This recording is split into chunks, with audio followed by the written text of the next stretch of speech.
Okay, let's talk about tank differential equations. There's nothing really mathematically difficult here, but the understanding seems to trip people up. So let's try and model this scenario first using a diagram. So we start with 100 liters of pure water. Pure means there is 0 grams of salt, which is what this question is dealing with. So I'm going to add a 0 gram. Every minute, 3 liters are added. And in each liter of this water, salt water, which is being added, there's 1 gram of salt. So if we have 3 liters, that means there's 3 grams of salt. So adding this on, it looks like this: 3 liters, 3 grams. However, a valve is opened and the solution in the tank flows out at a rate of 2 liters per minute. So like that, we'll add our 2 liters, but now we have a problem. They haven't told us explicitly how many grams of water are flowing out or grams of salt are running out. And that's because there isn't a constant value. It varies. And I'm going to explain why and kind of go into how we can use this idea to show that. So let's imagine kind of a slightly alternate situation where we're only losing water. And let's assume instead of 0 grams, we have 200 grams. Okay, so if we were looking at this water at like 1 instant in time, we have 100 liters of water and 200 grams of salt. And if we assume that the salt is perfectly distributed throughout the water, so like every liter of water has the same amount of salt, you could easily come to the conclusion, okay, 200 grams of salt, 100 liters of water. Each liter of water has 2 grams of salt. I kind of wrote it long, but 1 liter to 2 grams of salt is kind of a ratio.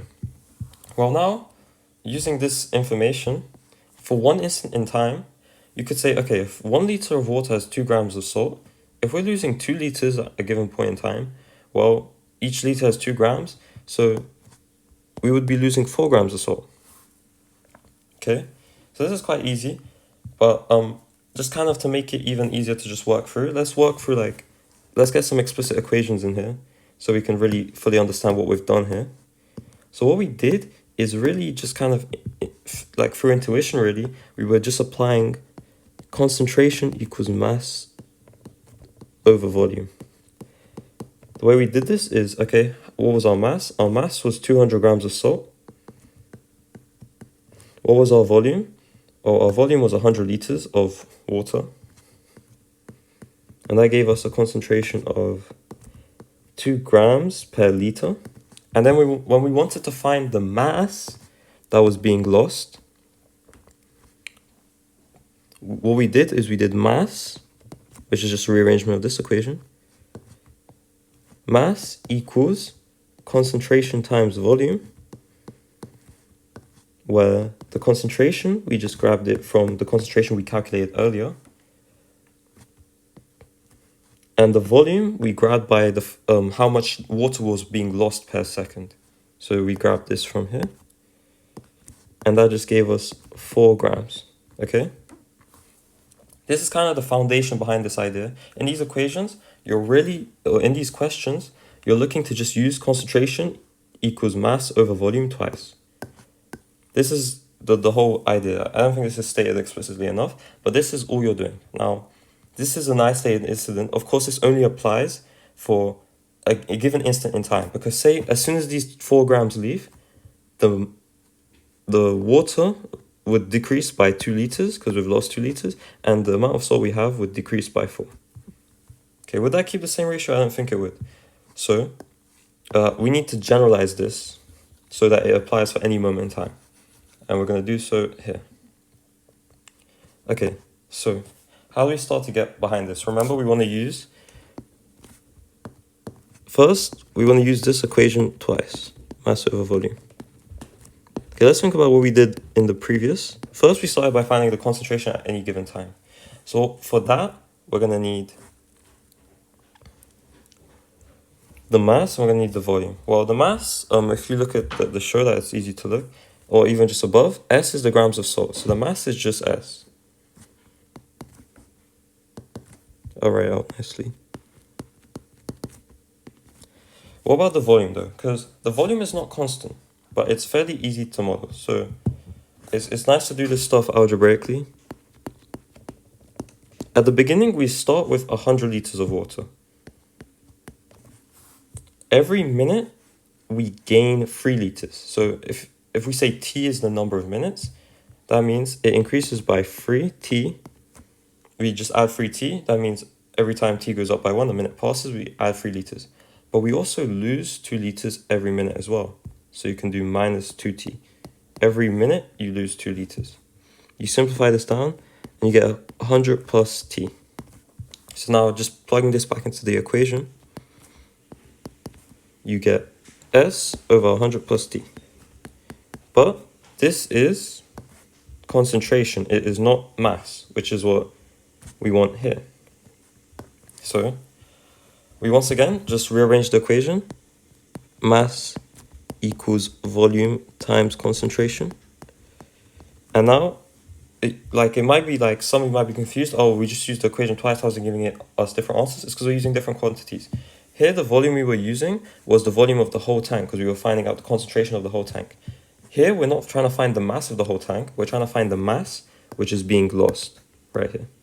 So if we're just worried about the mass being lost, we're only worried about the volume being lost. And the volume being lost is 2 liters. Our concentration is S over 100T.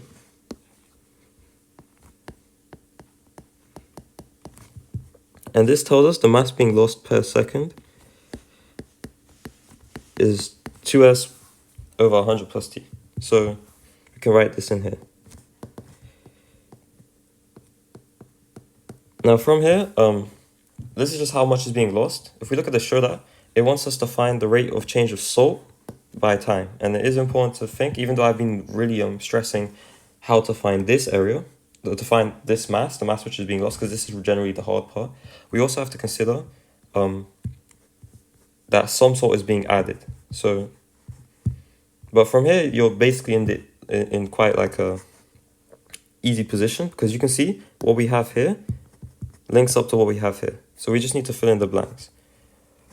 If we think about the change of salt per time, well, this is how much is being lost, right? Because this is being removed.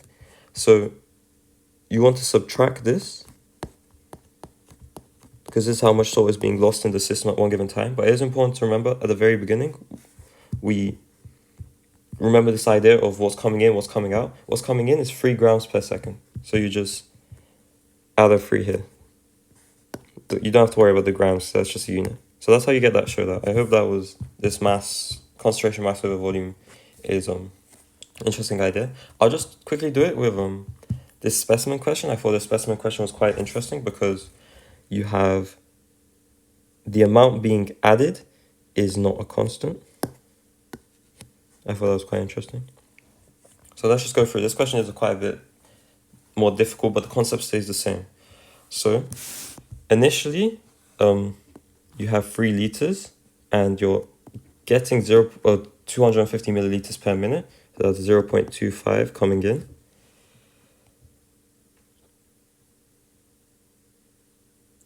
This is they've kind of mixed stuff around, but okay, for this 0.25 liters per second, each liter has this much salt, or they contaminant, they like to change it. Here, for the out part, we're told 125 milliliters, I'll convert it to liters for kind of consistency, is being lost. And this is the concentration we'd have to work out. So I think I'll just draw the diagram quickly again, just kind of to model with this information.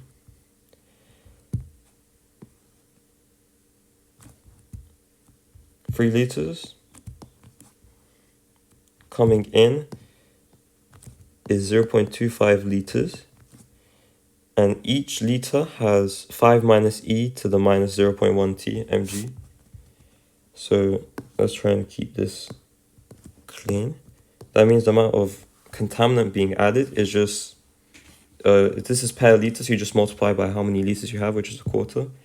So this is 5 minus e to the minus 0.1 t over 4.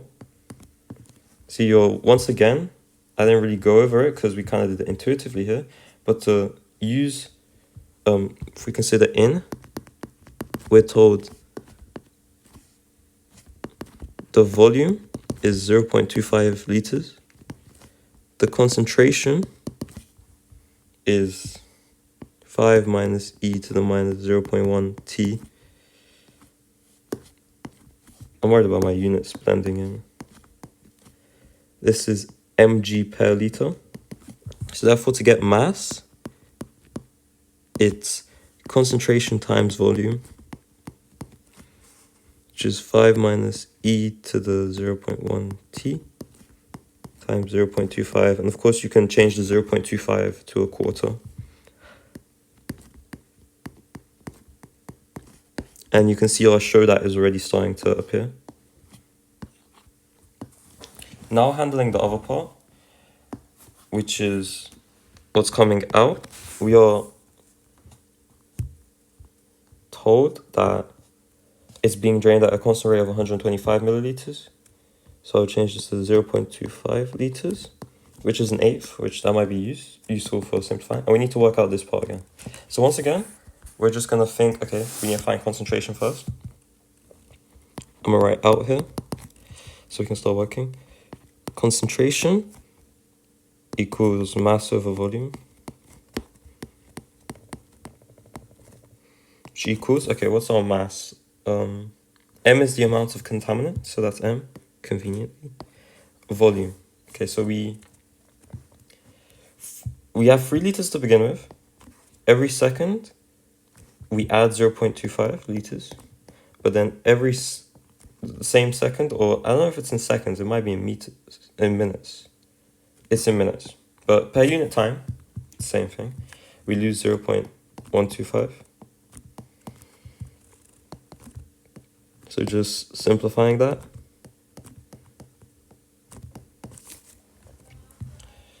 Okay, and now we have to do the second part, which is where we find the mass. And the mass is the volume times the concentration. This time the volume changes to be only the volume coming out. So that would be 0.125, but I'm going to change that to 1/8 because I sense that's going to be useful.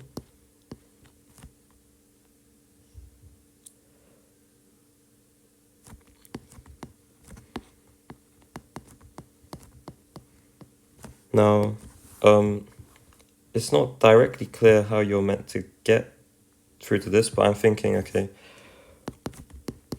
if we change the 125, I missed the t here. Did I miss it anywhere else? No, I didn't.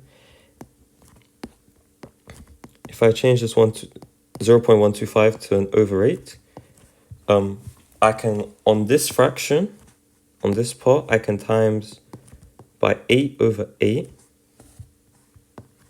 So I'll just do this in steps. I'll timesing both the numerator and denominator by 8. And now we can do this division. And that leaves us with this. So it's kind of like you have to mess around a bit with the fractions to get to work. But this is the mass, which is coming out. So we have the mass which is coming out, the mass which is coming in. So once again, to get dm dt, you just do mass in, take away mass out.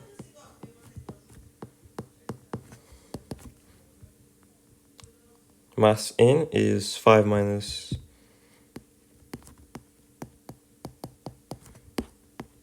I believe that's right. And if we check the show that, it is correct. And then mass out is this.